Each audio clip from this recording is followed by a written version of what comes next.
Dear Miss Callie, hindi ko alam kung saan eksaktong nagsimula ang lahat.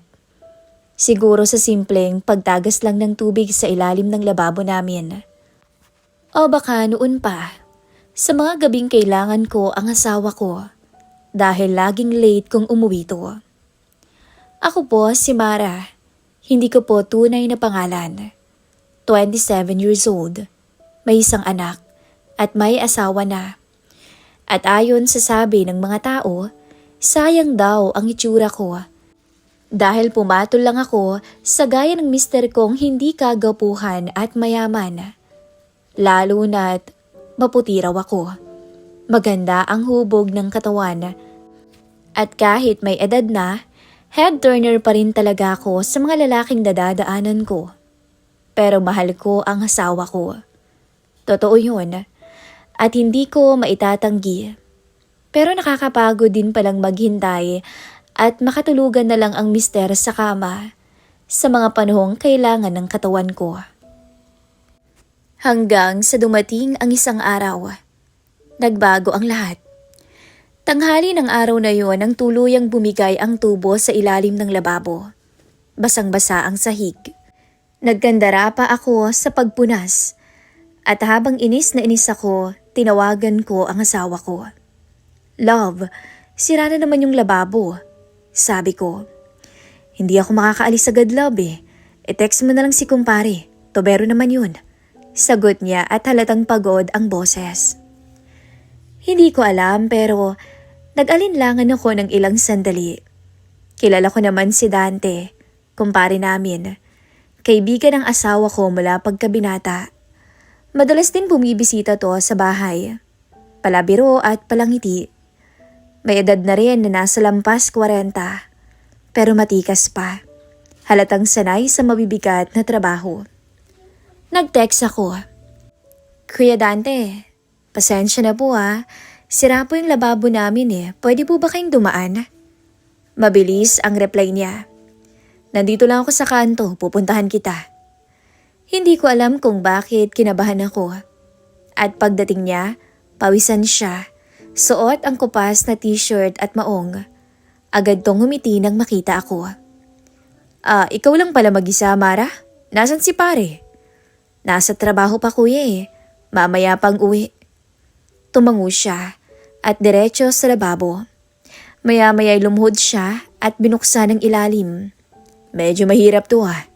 Sabi niya. Pero kaya naman siguro. Salamat kuya. Sagot ko kahit medyo naiilang ako nung una. At habang inaabot ko ang basahan para ipunas sa tumutulong tubig, napansin kong nanginginig ang kamay ko. Hindi ko maintindihan kung bakit. Siguro dahil may ibang lalaki sa bahay. Pwede bang makahingi ng tubig, Mara?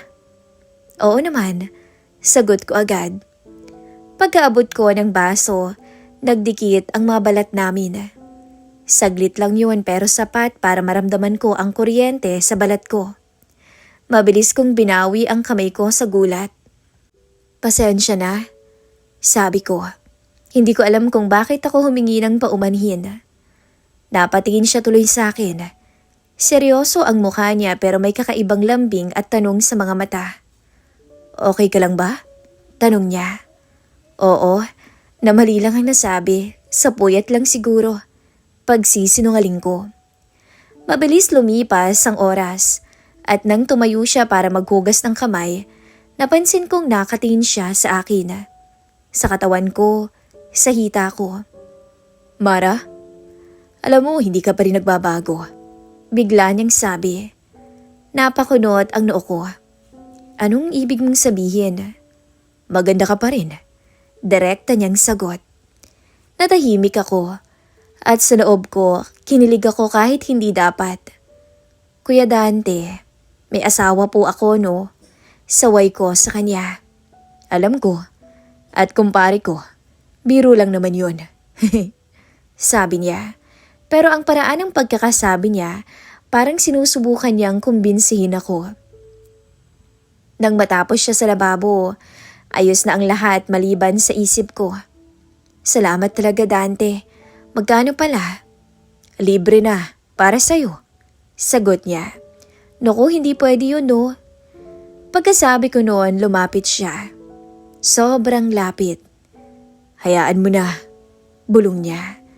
Bihira lang naman akong hindi magpabayad. Sa'yo lang. Napasinghap ako noon. Ramdam ko ang init ng hininga niya. Isang hakbang na lang, alam kong may mangyayaring hindi ko na mababawi. Pero nag-react ako. Kuya Dante, baka hinahanap ka na sa bahay niyo. Salamat ulit ha. Tumango siya. Pero bago lumabas, huminto siya sa pintuan. Mag-iingat ka ha. Sa susunod baka hindi lang tubig sa lababo ang mabutas. Joke lang. Sige Mare, tuloy na ako. Naiwan akong tulala nung oras na yon. Nakatingin lang ako sa lababo na maayos na, pero ang puso ko tila mas sira kaysa kanina.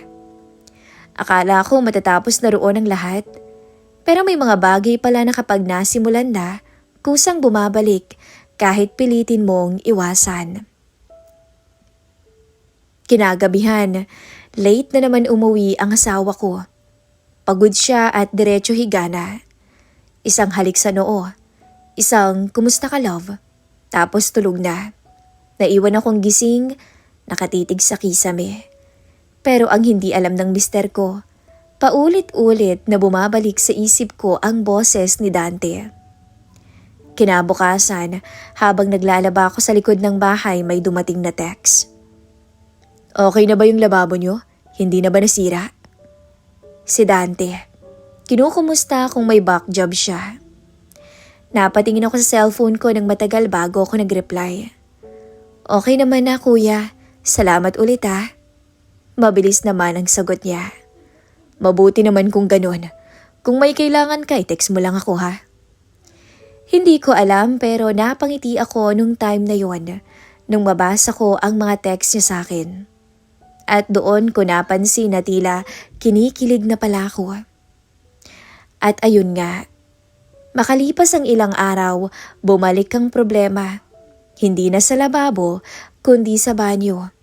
Napakahina ng agos ng tubig. Nagdadalawang isip nga ako. Pwede ko namang hintayin ang asawa ko pero alam ko namang gabi na naman siya uuwi. At alam ko rin na gusto kong makita ulit si Dante. Kuya, pasensya na po ulit May problema naman po ngayon sa banyo.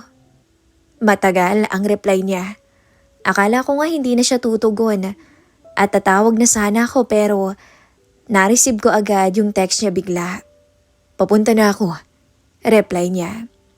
Nang dumating siya, mas ramdam ko ang presensya niya. At sa loob ng banyo, halos hindi kami magkalayo. Lalo na kapag pinupuntahan ko siya para tingnan ang trabaho niya. Minsan nagdidikit ang braso namin. Minsan napapatigil siya sa ginagawa niya kapag dumadating ako sa likod niya. Maya-maya nang matapos siya, hindi agad siya umalis. Naupo siya muna sa gilid ng kama, sa kwarto, habang nagpupunas ng pawis gamit ang panyo. Araw-araw bang ganito? Tanong niya bigla. Ang alin kuya? Na mag-isa ka? Hindi ako agad nakasagot. Naupo ako sa tabi niya, pero hindi yung sobrang lapit sa kanya. Oo pero sanay na ako. Aba Mara, hindi ka dapat nasasanay sa ganyan. Nang oras na yon, napatingin ako sa kanya. Hindi naman lahat ng babae may choice. At nagkatinginan kami. Mara, kung alam lang ni pare, wag mong banggitin ang asawa ko. Mabilis kong putol. Pasensya na. Maya-maya'y tumayo siya. Akmang lalabas na sana, pero bago niya marating ang pinto, nagsalita ako. Kuya Dante. Huminto naman siya pero hindi lumingon agad. Salamat.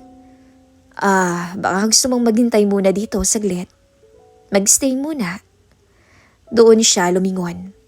At parang pinag-isipan kung lalapit ba siya o aalis na. Sure ka? Baka naman magalit si Pare Mara. Bakit naman? Tanong ko. Unti-unti siyang lumapit at bumubulong sa tenga ko. Halos dumikit ang bigote niya sa tenga ko nung mga oras na yun. Dahil baka hindi kita matiis. Bulong niya ulit. Natulala na ako at kinabahan pero hindi naman ako umalis sa pwesto. Kung hahawakan ba kita, Mara, hindi ka ba magagalit? Bulong niya ulit. Napatigil ang paghinga ko nung oras na yun. Gusto kong umatras, gusto kong pigilan siya. Pero ang katawan ko, tila may sariling isip. Kuya Dante, malito, di ba? Alam ko, pero gusto mo naman, di ba? Hindi ako nakasagot dahil totoo yun. At isang iglap lang naramdaman ko agad ang mga haplos niya sa bewang ko. Marahan lang na tila nagpapaalam kung pwede. At ang totoo, mas mahirap pala kapag natikman mo na ang kiliti ng bawal kahit saglit lang. Kapag naramdaman mo na may taong handang magkasala rin para sa aliw na hinahanap mo. Sa puntong yun, hindi ko na maalala kung paano nagsimula ang lahat. Basta ang naaalala ko lang ay mahigpit ang yakap ko sa tubero naming kumpare. At halos mabaliw ako sa pakiramdam na magkalapit ang lantad naming mga katawan sa iisang kama. Malito. Bulong ko pa sa lalaking hingal na hingal para lang tumugon sa pangangailangan ko ng mga oras na yon. Nagustuhan mo naman, di ba? At ang masakit na part, yung pagtango ko sa tanong niya, sabay halik sa kanya. Nung oras na yon, hinayaan kong mangyari ang sandaling hindi ko na mabubura sa alaala ko. Walang kailangang ilarawan. Sapat nang sabihing bumigay ako. Hindi dahil mahina ako, kundi dahil nagkulang ang asawa ko. Pagkatapos nun, tahimik lamang kami. Katahimikang mabigat sa konsensya. Agad umupo ako sa gilid ng kama. Iyakap ang sarili ko. Siya naman ay nakatayo sa may pinto at nakayuko. Sorry, Mara. Sana hindi na maulit to. Tumango ako, pero may luha sa mga mata. Paano? Lumingon siya sa akin. Paanong paano? Paano tayo titigil? Kung masarap, Dante. Wala siyang agad na isagot noon. Lumapit siya, pero sa pagkakataong to, para magpaalam na. Iwasan mo muna ako, Mara. Sa tingin mo ba, ganun lang ba yun kadali? Hindi, pero kailangan. May asawa ka, at may asawa at pamilya din ako, Mara. Maya-maya, tumayo ako at lumapit sa kanya.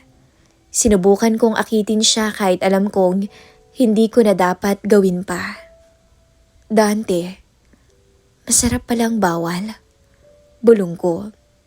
Napansin kong napapikit siya at huminga ng malalim. Nagulat na lang ako nang halikan niya ako. At sa puntong yun, muling may nangyari sa amin. Mas matindi at mas nakakabaliw. Doon ako nalinawan na mas mahusay siya kaysa sa asawa ko pagdating sa kama. At yun ang naging problema ko. Dahil siguradong hahanapin ko yun. Maya-maya, nang paalis na siya, binuksan niya ang pinto. At bago siya tuluyang umalis o lumabas, huminto muna siya. Kung mahal mo ang asawa mo, pipiliin mong tapusin to habang kaya pa. Hindi ako nakasagot noon. Tila nalungkot ako. Naiwan akong mag-isa at alam kong pag-uwi ng mister ko, hindi na ako katulad ng dati. At hanggang ngayon, Miss Callie, hindi ko pa rin alam ang sagot sa tanong ko. Paano nga ba lalayo sa bawal? Kung minsan lang sa buhay mo, doon mo naramdaman na buhay ka.